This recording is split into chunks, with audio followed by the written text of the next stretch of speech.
So, ayun, magandang araw po sa inyong lahat. Hapon man o gabi, dito na po muli ang inyong lingkod sa TVPH muling nagbabalik at muli tayo magre-reaction. At bago lahat, shoutout muna tayo sa Team Kalingap, Team Rise Above International, at sa aking mga kaibigan sa Team Organic, Sis Malu Del Santos, Ma'am Mayad Zamora, Sir Magalo Mix Vlog, Selena Barbosa Official, at Ma'am Pixelixi, Wupil Vlogs, ayan, Banat Bagsik, at ang inyong pong lingkod sa TVPH. So, ayan po. So, at yun, congrats muna tayo sa 5th anniversary, mansari nila Edo at Edsy. Ayan, kung saan ay maraming kinilig sa kanilang preparation po, sa kanilang talagang pinaghandaan po ng mga grupo o ng mga grupo ng Edsy fans, ano? So, ayun, at maraming sa kanila, nagpahanda talaga sila, nag-effort sila. Maraming salamat po doon sa mga solid supporters ng Edsy, no? At hindi lang po Edsy ang ating supportan, lahat po ng angels ng Kalingap na may mga love team, supportan po natin sila. At sila naman po ay lahat ay subject ng Kalingap, ano po. Kaya lamang, yun nga sabi na kahit sila ay magagandang lahat, kahit sila ay may mga love team lahat, iba-iba naman yung mga karakter nila, di ba po? So, doon tayo. Ngayon, habang sila ay nagsasaya, ay mayroong isang grupo, no? Habang ang grupo po ng Edsy, mga Edsy fanatics, no? Habang sila ay nagsasaya at nai-enjoy sa kanilang napapanood sa mga vlog ni Kalingap Rab at ni BSM, at ako nanood din ako kanina kay Dr. Lab, shoutout kay Dr. Lab, ayan, at ayun, yung kanilang mga behind the scene, at yun nga, may pa-cake, ang mga grupo, no? Maraming salamat po sa nagmamahal sa grupong ito. So habang nagsasaya, habang nagsasaya yung kabilang kampo, may isang kampong luhaan. At habang nagpo-post ang kabilang grupo sa kanilang mga Facebook page, sa kanilang mga page ng moment ni Edo at ni Beyonce, sila po naman ay nagpo-post din ng moment noong nakaraan ni Edo at ni Erica. Ang hilig po nila nga makipag-comparison, at talagang pinagsisiksikan pa nila yung kanilang Erica. So ito nga, basahin po natin ang kanilang mga comment. Ready na ba kayo, mga Katsyadeli? At babasahin na po natin ang kanilang liham na mga pusong sugatan at mga pusong nasasaktan. Bahala kayo dyan. No? Babasahin natin yung kampo ng e-lovers. Shout out sa e-lovers dyan. Talagang hindi kayo makamove on at talagang kayo ay nakikipagkompetensya. No? Paano natin hindi masasabing nakikipagkompetensya, mga kamare? Nag-post ang kabilang kampo, ang kabilang grupo ng dito sa mga Edsy fans, na syempre, fans nila si Edo at saka si Beyonce, no? Yung moment na talagang habang sila nagsasayaw ay kinat nila yung video at ipinost, no? So, nilagyan ng effect, ng music, so parang talagang nakakakilig. Ngayon, ang ginawa naman itong kabila, kinuha rin po yung video kung saan noon ay si Edo at saka itong si Erica pa noon. So, nipinost din nila at talagang sila nakakipagkompetensya. Ayan po. Ayan, yung kay Edo at kay Erica. Ngayon, ang nakalagay dyan, Baby Girl and JG, sabi niya, Edrica kilig moment, no? Kilig moment daw nila yon. Nakapost din doon yung video. Tapos, ang sabi nung isa, dito na tayo sa comment. Sabi niya, gwapo pa si Edo nang si Erica ang love team. Ngayon napunta sa Beyonce, pareho silang pangit. Tumatanda na si Edo. So, parehas daw silang pangit. Kasi nga daw, kahit si Beyonce, kumbaga, nadadala si Edo sa kapangitan ni Beyonce. Ngayon, pangit na rin si Edo. Dati raw noon, gwapong-gwapo raw si Edo dito kay Erica. Pag-sure diha. Di ba? So, dito mga kamarites dyan, basahin ulit natin ito kanilang liham na hindi magkamayaw, no? Sabi niya, noon na si Erica ang angels ng Kalingap, malaki ang kita nila pag binablog si Erica. Tapos wala pang bahay. Inuna pa nila ang iba. Si Erica marespeto sa mga Kalingap na matatanda. Lumalabas lang si Erica sa kanila at lumabas lang si Erica sa kanila at yumama na. Sus, marami ng basher. Diba sabi nila kay Erica noon, baka balang araw matupad mo ang mga pangarap. Ayan, tinupad na ni Erica. Matapos marami ng marites dahil may bahay na si Erica at mga sasakyan. Saan banda? Dito kay Vilma Golmayo Rizano. Tanungin lang kita, saan banda dito yung magalang sa matatanda? Nananaginip ka ng gising, ha? Ang sabi mo dito, magalang sa matatanda, ayan. Marespeto sa matatanda. Yan po yung word, sa marespeto sa matatanda. Ayan, yung matanda. Saan banda dito yung marespeto sa matanda? Yung lulo nga at yung lola binastos, tapos ngayon sasabihin nyo marespeto sa matanda. Ha? So, paano hindi matutupad ni Erica yung kanyang pangarap? Hindi siya nakapag-antay. Sinulot niya kagad yung sponsor na mapapunta sa kanila kasi nanghihinayang sila doon sa pera, no? Tingin nila pera na to, mapupunta pa sa kanila. So, di ba napakasamang ugali ng ganito? Dahil kung hindi naman sila na-vlog sa Kalinga, hindi naman nila makikilala yung sponsor. Nung makilala yung sponsor, sinamantala nila. Di ba? So, ngayon, asan yung respeto dito? Wala nga sila respeto sa Kalingap eh. Di ba? Ngayon na iniwan, iniwan ng Erica nyo, itong si Edo, nanggagalaiti kayo. No? Sumama sa gurang, itong Erica nyo, nanggagalaiti kayo. Ngayon, di ba?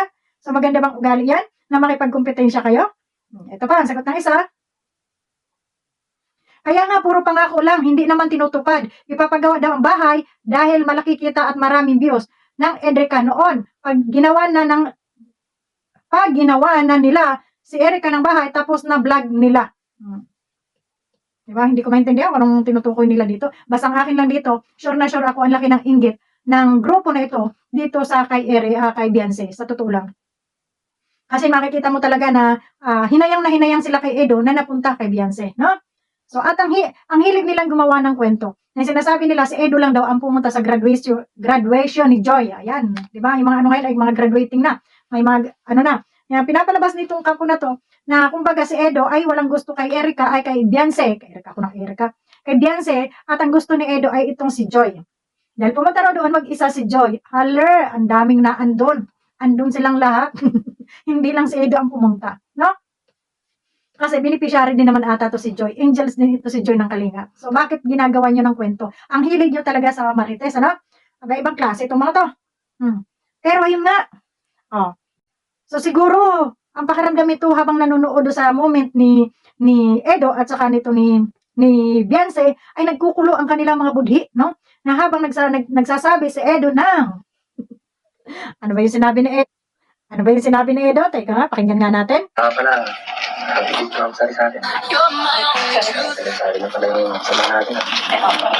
At isa pa, sasabihin lang sa'yo. Mahal kita.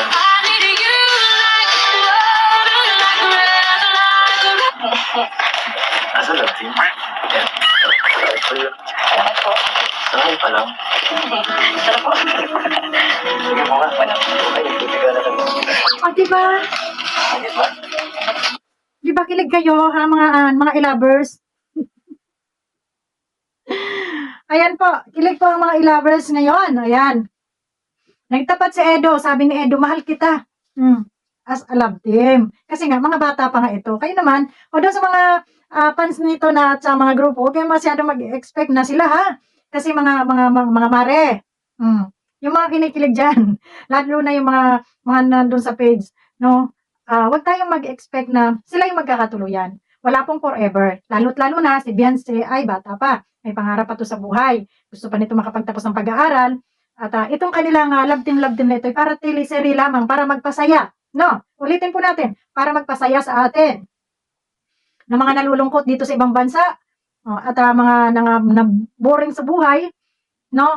Ito ay para pang aliw lamang sa atin na tayo ay may mapanood at parang makikita natin na bumabalik tayo doon sa kabataan natin nung ang edad natin ay mga ganito. Pero alalahanin din po natin na ito ay hindi sila wala tayong na sila ang magkakatuluyan bandang huli. Ano po? So, wag po tayo mag-expect ng ganon, ha? At baka naman mamaya, pag sila ay nag-break up na naman uli, at i-partner na naman sa Edo sa iba, ay baka tayo magagalaitin na naman at masasaktan, no? Di ba? So, yun. Wag po tayo mag-expect, kasi sabi nga, ay, mahal niya si Beyonce as a love team. Ayan. Dahil yun nga, magka-love team sila, no? So, ayun. Tayo ay mga kilig moment lang dito sa ating napapanood. Wag po nating seryosohin. Alam niyo po, sinasabi ko, lagi ko inuulit, ang seryoso ay laging talo, no? Kaya huwag natin seryosohin, baka mamaya, isang araw, syempre si Beyonce ay may mga pangarap sa buhay, na makatapos ng pag-aaral, at hindi naman siguro pag-boyfriend ang kanyang uunahin, ipa-priority muna niya yung kanyang future, ano?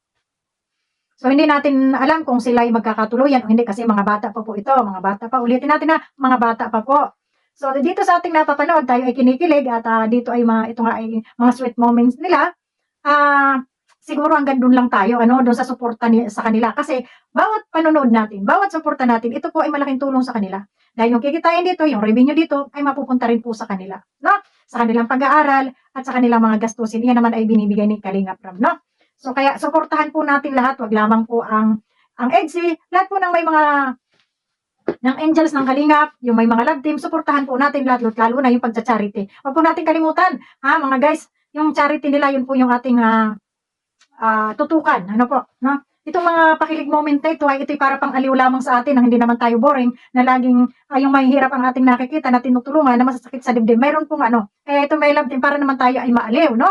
So, huwag tayong masyadong kaseryosos. Kasi, habang ako'y nagbabasa ng comment, nakikita ko po yung iba, no, sobrang sila, yung bang sa sobrang fanatic ay baka malimutan natin na tayo ay may mga pamilya at nalimutan na natin yung ating mga anak, no?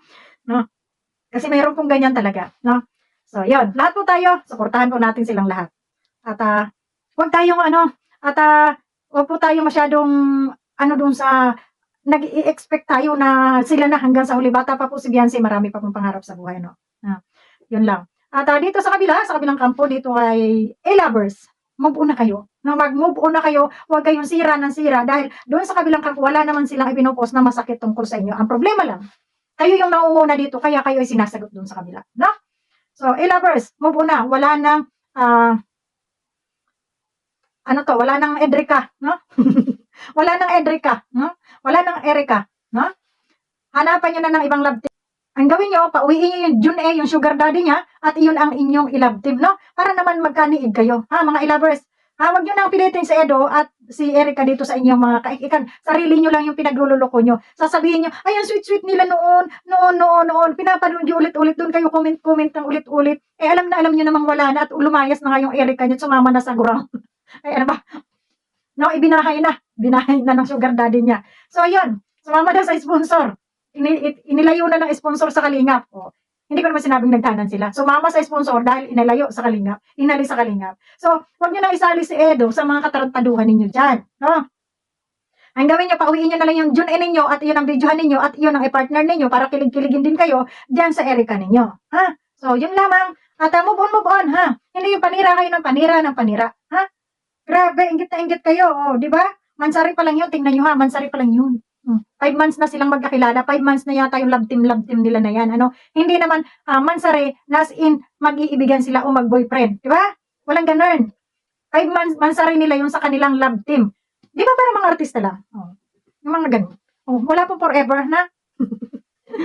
Kaya yung iba dyan, huwag masyadong seryoso. At ikaw naman, A-lovers, yung founder dito, medyo may pagkaluki yata. Manahimik na kayo. Huwag kayong panira ng panira. At nang hindi makaladkan, yung Erica nyo. Di ba ingit na ingit kayo? Kaya po isang doktor ako sinabi niya. Yan. So, kamusta naman ang surprise? Yan po rin. Wala naman. Opo, first time yun. Nakakagulat po. Yan po rin. Wala, hindi ka man nag-react eh. Sablay ako. Ay, may odds. Yan po. So, manood na lang po tayo, no? At suportahan lahat ng love team, no?